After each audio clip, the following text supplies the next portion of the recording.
ان میں سے سب سے زیادہ مشہور دیوار چین ہے، جس کی لمبائی کا اندازہ 1200 میل سے لے کر 1500 میل تک کیا گیا ہے اور وہ اب تک موجود ہے۔ لیکن واضح رہے کہ دیوار چین لوہے اور تانبے سے بنی ہوئی نہیں ہے اور نہ ہی کسی چھوٹے کوہستانی درے میں ہے، وہ ایک عام مسالے سے بنی ہوئی دیوار ہے۔ بعض کا اصرار ہے کہ یہ وہی دیوار مارب ہے کہ جو یمن میں ہے۔ یہ ٹھیک ہے کہ دیوار مارب ایک کوہستانی درے میں بنائی گئی ہے، لیکن وہ سیلاب کو روکنے کے لیے اور پانی ذخیرہ کرنے کے مقصد سے بنائی گئی ہے۔ ویسے بھی وہ لوہے اور تانبے سے بنی ہوئی نہیں، جبکہ علماء و محققین کی گواہی کے مطابق سرزمین قفقاز میں دریائے خزر اور دریائے سیاہ کے درمیان پہاڑوں کا ایک سلسلہ ہے کہ جو ایک دیوار کی طرح شمال اور جنوب کو ایک دوسرے سے الگ کرتا ہے۔ اس میں ایک دیوار کی طرح کا ایک درہ بھی موجود ہے جو مشہور درہ داریال ہے۔ یہاں اب تک ایک قدیم تاریخی لوہے کی دیوار نظر آتی ہے۔ اسی بنا پر بہت سے لوگوں کا نظریہ ہے کہ دیوار ذوالقرنین یہی ہے، اگرچہ سد ذوالقرنین بہت مضبوط بنائی گئی ہے، جس کے اوپر چڑھ کر یا اس میں سوراخ کر کے یاجوج ماجوج کا ادھر آنا ممکن نہیں، لیکن جب اللہ کا وعدہ پورا ہوگا تو وہ اسے ریزہ ریزہ کر دے گا۔ اس وعدے سے مراد قیامت کے قریب یاجوج ماجوج کا ظہور ہے۔ صحیح بخاری کی ایک حدیث میں رسول اکرم صلی اللہ علیہ وسلم نے اس دیوار میں تھوڑے سے سوراخ کو فتنے کے قریب ہونے سے تعبیر فرمایا۔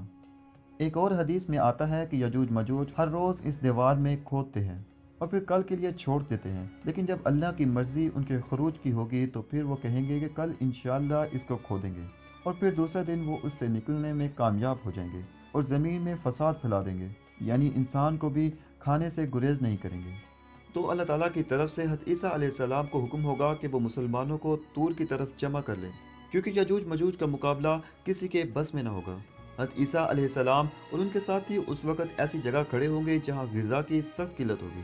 پھر لوگوں کی درخواست پر حضرت عیسیٰ علیہ السلام یاجوج ماجوج کے لیے بد دعا فرمائیں گے، بس اللہ تعالیٰ ان کی گردنوں اور کانوں میں کیڑا پیدا کر دے گا جو بعد میں پھوڑا بن جائے گا، جس کے پھٹنے سے یہ ہلاک ہونا شروع ہو جائیں گے، سب کے سب مر جائیں گے۔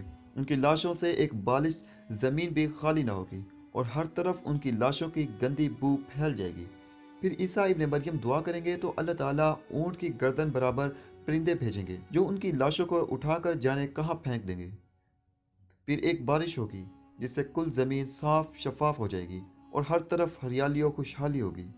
صحیح مسلم میں نواس بن سمان کی روایت میں صراحت ہے کہ یاجوج ماجوج کا ظہور حضرت عیسیٰ علیہ السلام کے نزول کے بعد ان کی موجودگی میں ہوگا، جس سے ان مفسرین کی تردید ہو جاتی ہے جو کہتے ہیں کہ تتاریوں کا مسلمانوں پر حملہ یا منگول ترک جن میں سے چنگیز بھی تھا یا روسی اور چینی قومیں یہی یاجوج ماجوج ہیں جن کا ظہور ہو چکا ہے، یا مغربی قومیں ان کا مصادق ہیں کہ پوری دنیا میں ان کا غلبہ و تسلط ہے۔ یہ سب باتیں غلط ہیں، کیونکہ یاجوج ماجوج کے غلبے سے سیاسی غلبہ مراد نہیں، بلکہ قتل و غارت گری اور شر و فساد کا وہی عارضی غلبہ ہے جس کا مقابلہ کرنے کی طاقت ملے گی، تاہم پھر وبائی مرض سے سب کے سب آنے واحد میں لقمہ اجل بن جائیں گے۔ اللہ تعالیٰ عیسیٰ علیہ السلام کی جانب وہی نازل فرمائیں گے کہ میں نے اپنے پیدا کیے ہوئے بندوں کو باہر نکال دیا ہے، ان سے جنگ کرنے کی طاقت کسی میں نہیں، تم میری بندگی کرنے والوں کو اکٹھا کر کے کوہ طور کی طرف چلے جاؤ۔ پھر اللہ تعالیٰ یاجوج ماجوج کا خروج فرما دے گا، وہ ہر اونچی جگہ سے امڑتے ہوئے آئیں گے، ان کی اگلی جماعتیں بحیرہ طبریہ سے گزریں گی تو اس کا سارا پانی پی جائیں گی، اور جب ان کی آخری جماعتیں گزریں گی تو کہیں گی کہ اس جگہ کسی وقت پانی تھا۔ بحیرہ طبریہ کو بحیرہ گلیل بھی کہتے ہیں۔ یہ اسرائیل میں میٹھے پانی کی سب سے بڑی جھیل ہے۔ اس کا محیط 53 کلومیٹر، لمبائی 21 کلومیٹر اور چوڑائی 13 کلومیٹر ہے، جبکہ جھیل کا کل رقبہ 166 مربع کلومیٹر ہے۔ اس جھیل میں پانی دریائے اردن سے آتا ہے۔ یہ وہ وقت ہوگا کہ جب حضرت عیسیٰ علیہ السلام اور ان کے ساتھی یاجوج ماجوج کے ہاتھوں محصور ہو جائیں گے۔ مستدرک حاکم میں حضرت عبداللہ بن عمر رضی اللہ تعالیٰ عنہ سے روایت ہے کہ رسول اکرم صلی اللہ علیہ وسلم نے فرمایا، اللہ تعالیٰ نے تمام انسانوں کے 10 حصے کیے، ان میں سے 9 حصے یاجوج ماجوج کے ہیں، ان میں سے باقی ایک حصہ ساری دنیا کے انسان ہیں۔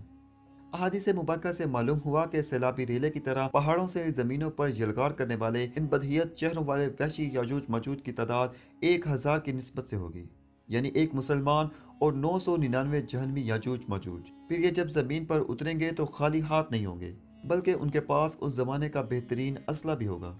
ابن ماجہ کی ایک روایت کے مطابق حضرت نواس بن سمان رضی اللہ تعالیٰ عنہ سے روایت ہے کہ رسول اکرم صلی اللہ علیہ وسلم نے فرمایا، یاجوج ماجوج اتنا اسلحہ چھوڑ کر مریں گے کہ کمانوں، تیروں اور ڈھالوں کو مسلمان 7 سال تک ایندھن کے طور پر استعمال کریں گے۔